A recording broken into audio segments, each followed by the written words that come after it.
নমস্কার, দুরন্ত বার্তায় 12টা নিউজ আপডেটে আপনাদেরকে স্বাগত জানাই। আমি মৌমিতা রয়েছি আপনাদের সাথে। আর আজকে এই মুহূর্তের সবথেকে গুরুত্বপূর্ণ আপডেটগুলো ঠিক কি রয়েছে সেগুলো আপনাদেরকে জানাবো বিস্তারিতভাবে লাইভের মাধ্যমে। আর আপনারা জানেন যে আমি প্রত্যেকটা দিন আপনাদেরকে জানাতে আসি ঠিক এই মুহূর্তের গুরুত্বপূর্ণ আপডেটগুলো ঠিক কি রয়েছে সেগুলো তুলে ধরি লাইভের মাধ্যমে। তেমনই জানাবো আজকে এই মুহূর্তের সবথেকে যে গুরুত্বপূর্ণ আপডেট সেই দিকে নজর রাখবো। আপনারা জানেন যে আরজিকরের ঘটনা চলছে এবং সেই আরজিকরের ঘটনায় অভয়ার বিচারের দাবিতে বারংবার রাজপথে নেমেছেন জুনিয়র চিকিৎসকরা এবং ধর্মতলায় জুনিয়র চিকিৎসকরা ইতিমধ্যেই অনশনের পথে হাঁটছেন এবং সেই জুনিয়র চিকিৎসকরা যেমন অনুসরণ করছেন তার সঙ্গে কিন্তু অনশনে রয়েছেন সিনিয়র চিকিৎসকরা এবং আপনারা জানেন যে তার জন্য অর্থাৎ অনশনের জন্য লাগাতার পুলিশ আধিকারিকদের বাধার মুখে পড়তে হচ্ছে। আজকে সকালেই যে ছবিটা দেখা যাচ্ছে যে ঠিক জুনিয়র চিকিৎসকদের যে অনশন মঞ্চে যে বায়ো টয়লেট, সেই বায়ো টয়লেট ঘিরে পুলিশের সঙ্গে এক প্রকার বচসা বাঁধে জুনিয়র চিকিৎসকদের এবং জুনিয়র চিকিৎসকদের যে দাবি যে অনশনে যে সমস্ত চিকিৎসকরা রয়েছে, যে 6 জন চিকিৎসক রয়েছে, সেই 6 জন চিকিৎসকের দীর্ঘক্ষণ অনশনের জন্য প্রায় 39 ঘন্টার অনশনের জন্য তাদের শারীরিক অবস্থা ধীরে ধীরে খারাপের দিকে যাচ্ছে এবং সেই পরিস্থিতিতে বায়ো টয়লেট না থাকলে খুবই সমস্যার মুখে পড়তে হবে। এবং অন্যদিকে পুলিশ আধিকারিকরা বারংবার যে দাবি করছেন যে ঠিক ডোরিনা ক্রসিং এর সামনে যে আন্দোলন মঞ্চ, সেই মঞ্চে তারা কোনোভাবে বায়ো টয়লেট বসাতে দেবে না, পে টয়লেট ইউজ করার কথা বলেছেন একই সঙ্গে পুলিশ আধিকারিকরা এবং সেই নিয়ে দীর্ঘক্ষণ বচসা হয় জুনিয়র চিকিৎসকদের সাথে এবং তারপরে জুনিয়র চিকিৎসকরা অনশন মঞ্চে যে সমস্ত জুনিয়র চিকিৎসকরা রয়েছেন তাদের ব্যবহারের জন্য অনশন মঞ্চে বায়ো টয়লেটের ব্যবস্থা করেন এবং সিনিয়র চিকিৎসকরা রিলে অনুসরণে রয়েছেন।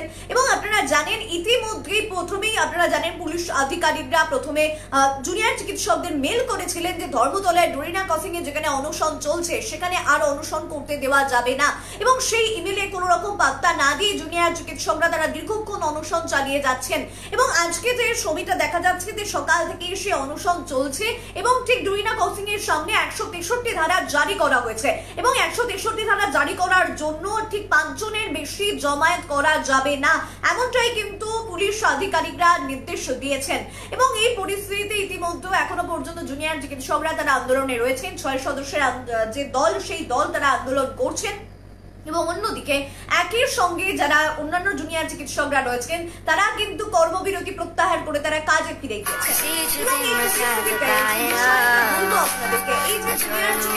তারা আন্দোলনে রয়েছেন এবং জুনিয়র চিকিৎসকদের আন্দোলন যেমন চলছে সিনিয়র চিকিৎসকদের আন্দোলন চলছে এবং সেই পরিস্থিতিতে গতকালকে আপনারা জানেন যে জয়নগরে পৌঁছে গিয়েছিলেন সিনিয়র চিকিৎসকদের এক প্রতিনিধি দল। আসলে যে জয়নগরে যে ঘটনাটা ঘটেছে তা একেবারে হুবহু আরজিকরের ঘটনার স্বরূপ, এমনটাই কিন্তু ছবি কার্যত উঠে এসেছে এবং সেই আরজিকরের ছবি কিন্তু জয়নগরে দেখা যাওয়ায় এবং পুলিশের ভূমিকা নিয়ে বিচারপতি কার্যত এক প্রকার অসন্তুষ্ট বলেই জানা যাচ্ছে। এবং যে বিষয়টা বলবো যে সেই পরিস্থিতিতে জয়নগরের যে ঘটনা, আপনাদেরকে প্রথমে জয়নগরের ঘটনার সম্পর্কে জানাই। আপনারা জানেন যে 5ই অক্টোবর জয়নগরে মহিষবাড়ি থেকে ঠিক টিউশন করে ফিরছিলেন এক 9 বছরের শিশু এবং একে বোধহয় বলা যায় 9 বছরের ছাত্রী এবং তিনি 4র্থ শ্রেণীর ছাত্রী এবং ঠিক সেই সময় বাড়ির লোকজন তার নিখোঁজ হয়ে যায়, অর্থাৎ বাড়ির লোকজন তার খোঁজ পায় না এবং পরবর্তীতে পুলিশ আধিকারিকদের কাছে গেলে পুলিশ আধিকারিকরা তার কোনো নিখোঁজের ডায়েরি নিতে চাননি এবং পরবর্তীতে পরিবারের খোঁজাখুঁজির মারফতে বাড়ি থেকে ঠিক 500 মিটার দূরে সেই যে নিথর দেহ, ছাত্রীর নিথর দেহ উদ্ধার করেন পরিবারের লোকজন এবং সেই পরিপ্রেক্ষিতে কোনোভাবে খুন এবং ধর্ষণের যে অভিযোগ উঠছে সেই পরিপ্রেক্ষিতে পুলিশ আধিকারিকরা ধর্ষণের জন্য পক্সো মামলা রুজুই করেননি, এমনটাই কিন্তু আইনজীবী দাবি করেছেন। এবং গতকালকে বিচারপতি যে নির্দেশটা দিয়েছেন, বিচারপতি তীর্থঙ্কর ঘোষের যে নির্দেশ, সেই ঘোষের নির্দেশে আজকে হাইকোর্টের বিচারপতির নির্দেশে আজকে ঠিক কাটাপুকুর মর্গ থেকে যেটা নিয়ে যাওয়া হচ্ছে এক প্রকার কল্যাণী এইমস হাসপাতালে এবং একই সঙ্গে চিকিৎসক এবং ম্যাজিস্ট্রেটের সামনেই কিন্তু তার ময়নাতদন্ত করা হবে, অর্থাৎ নিথর দেহের ময়নাতদন্ত হবে। যে ময়নাতদন্তের মারফত জানা যাবে যে খুন যে হয়েছে সেটা ইতিমধ্যেই স্বীকার করে নিয়েছেন এসপি এবং ধর্ষণ হয়েছে কিনা সেই বিষয়গুলো নিয়েই কিন্তু এক প্রকার যাবতীয় যে কাটাছেঁড়া সেই কাটাছেঁড়া হবে। এবং এই পরিস্থিতিতে আইনজীবী যে দাবিটা করছেন যে কোনোভাবেই পক্সো মামলা রুজু করা হয়নি, সেই বিষয় নিয়ে কিন্তু রাজ্য পুলিশ এক প্রকার প্রশ্নের মুখে পড়েছে। অন্যদিকে এই পরিস্থিতিতে আজকে সকাল থেকেই জয়নগর কার্যত থমথমে এবং একই সঙ্গে এখনো পর্যন্ত জয়নগরে পৌঁছে যায়নি ফরেন্সিক দল। এবং আপনাদেরকে যে বিষয়টা জানালাম যে জয়নগরের ঠিক বাড়ি থেকে অর্থাৎ ছাত্রীর বাড়ি থেকে 500 মিটার দূরে এক জলাশয়ে তার নিথর দেহ উদ্ধার হয়েছে এবং সেই জলাশয়ে কিন্তু কার্যত ঘেরেননি এই পুলিশ আধিকারিকরা, যার জন্য একাধিক মানুষের যাতায়াত হয়েছে। অর্থাৎ সেই যে জায়গা কিন্তু এক প্রকার প্লেস অফ অকারেন্স, এক প্রকার যাবতীয় তথ্য প্রমাণ লোপাট হওয়ার সম্ভাবনার কথা জানাচ্ছেন একই সঙ্গে আইনজীবীরা, এবং এর ফলে যাবতীয় তথ্য প্রমাণ কিন্তু নষ্ট হয়ে যেতে পারে। কিন্তু আরজি করের সঙ্গে যেটা মিল পাওয়া যাচ্ছে, আরজি করে আপনারা জানেন যে ঠিক সেমিনার রুমে একাধিক লোকজনের জনসমাবেশ এক প্রকার হয়েছিল, অর্থাৎ একাধিক লোকজনের যাতায়াত হয়েছিল, যার জন্য প্লেস অফ অকারেন্স থেকে তথ্য প্রমাণ লোপাটের সম্ভাবনা সিবিআইরা বারংবার তুলেছিলেন।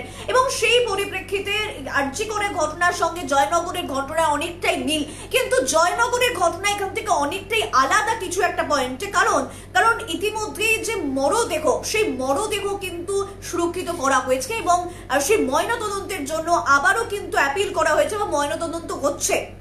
আজকে সকাল বেলায় কাটাপুকুর মোড় থেকে কল্যাণী এইমস হাসপাতালের সেই ময়নাতদন্তের জন্য মরদেহ নিয়ে যাওয়া হয়েছে, কিন্তু আরজি করের ক্ষেত্রে সেই মরদেহ তড়িঘড়ি পুড়িয়ে দেওয়া হয়, যার জন্য এই ঘটনায় অর্থাৎ জয়নগরের ঘটনায় অপরাধীদের দ্রুত শনাক্ত করা যাবে বলেই মনে করছেন অনেকে। অন্যদিকে পরিবারের লোকজন তারা কিন্তু রাজ্য পুলিশের ভূমিকা নিয়ে, রাজ্য পুলিশের তদন্তের ভূমিকা নিয়ে কার্যত ক্ষোভ প্রকাশ করছেন এবং পুলিশের ভূমিকায় কোনোভাবে তদন্ত হবে না, তদন্ত সঠিক তদন্ত হবে না এমনটাই পরিবারের দাবি, তার জন্য তারা সিবিআই তদন্তের দাবি জানিয়েছেন।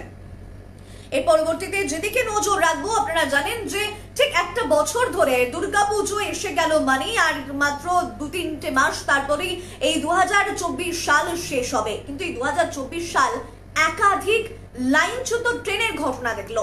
এবং এই যে লাইনচ্যুত ট্রেন, বারংবার ট্রেনের দুর্ঘটনা, সেই ঘটনাটা কেন ঘটছে এবং আপনাদেরকে জানাবো ঠিক গতকাল রাতেও সেই একই ছবিটা উঠতেও কিন্তু খানিক সতর্কতায় বেঁচে গেল, অর্থাৎ প্যাসেঞ্জার ট্রেনে ট্রেন দুর্ঘটনা হতে কিন্তু বেঁচে গেল এবং সেটা বেঁচে গেল লোকো পাইলটের তৎপরতায়। এবং সেই বিষয়টা আপনাদেরকে জানাবো। জানা যাচ্ছে যে উত্তরপ্রদেশের রায়বেরেলি রঘুরাজ সিংহ স্টেশন যখন পার করছে একটি প্যাসেঞ্জার ট্রেন, সেই সময় দেখা যায় প্যাসেঞ্জার ট্রেনের লোকো পাইলট নজর করেন যে লাইনের ওপর মাটির স্তূপ রয়েছে। এবং আপনারা জানেন যে বিষয়টা জানা যাচ্ছে যে দীর্ঘদিন ধরে লাইনের কাজ চলছে এবং সেই লাইনের কাজ চলার জন্য একাধিকবার ট্রেনের যাতায়াতের জন্য লেট হচ্ছে, সময়সীমা পেরিয়ে যাচ্ছে এবং সেই পরিপ্রেক্ষিতে আবারও কিন্তু লাইনের ওপর মাটি পড়ে থাকা এবং তড়িঘড়ি লোকো পাইলট সেদিকে নজর করেন এবং সেই সময় প্যাসেঞ্জার ট্রেনকে দাঁড় করিয়ে দেওয়া হয়। সিগন্যাল অন থাকলেও, সবুজ সিগন্যাল থাকলেও, সিগন্যাল দেওয়া থাকলেও প্যাসেঞ্জার ট্রেনের লোকো পাইলটের তৎপরতায় কিন্তু রক্ষা পায় সমস্ত মানুষ এবং যার জন্য বড় সড় বিপদকে এড়ানো গেছে।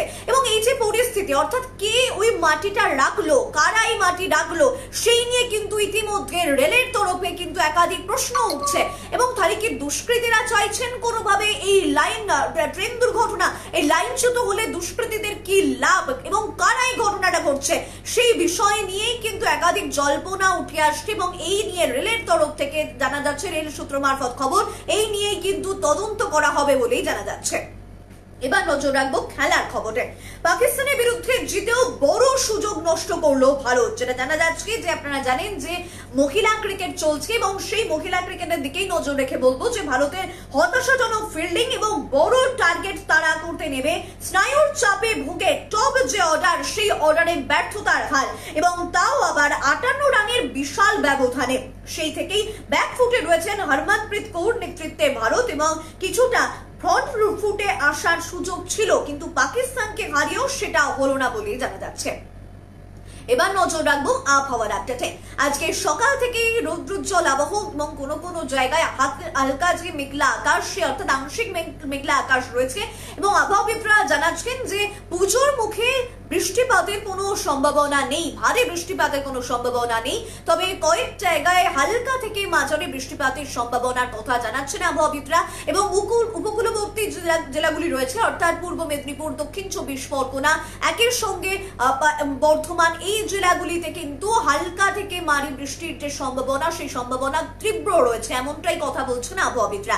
অন্যদিকে উত্তরবঙ্গেও কিন্তু বৃষ্টিপাতের সম্ভাবনার কথা জানাচ্ছেন আবহাওয়াবিদরা। এবং আবহাওয়াবিদরা জানাচ্ছেন যে বৃষ্টিপাত হলেও কলকাতা সহ পার্শ্ববর্তী জেলাগুলি, অর্থাৎ কলকাতা, হাওড়া, হুগলি, উত্তর চব্বিশ পরগনা, পশ্চিম মেদিনীপুর, এই জেলাগুলিতে একই সঙ্গে বৃষ্টিপাত, একই সঙ্গে হালকা থেকে মাঝারি বৃষ্টিপাত হলেও আর্দ্রতাজনিত গরম কিন্তু থাকবে এবং সেই বৃষ্টিপাতের সম্ভাবনা রয়েছে বিকেলের পর থেকে। এবং সেটা হলেও কলকাতা সহ দক্ষিণবঙ্গের জেলাগুলিতে সেই বৃষ্টিপাতের সম্ভাবনা অনেকটাই কম। এই হচ্ছে আজকের এই মুহূর্তের গুরুত্বপূর্ণ আপডেট। আর আপনারা তো বরাবরই নজর রাখেন এই দুরন্ত বার্তায়। আর আমি মৌমিতা আসি আপনাদেরকে জানাতে যে এই মুহূর্তের গুরুত্বপূর্ণ আপডেটগুলো ঠিক কি কি রয়েছে সেগুলো তুলে ধরি লাইভের মাধ্যমে। তেমনই জানালাম আজকে এই মুহূর্তের গুরুত্বপূর্ণ আপডেট। আপনারা বরাবর যেমন নজর রাখেন দুরন্ত বার্তায়, তেমনই নজর রাখুন। এখন এই পর্যন্তই, নমস্কার।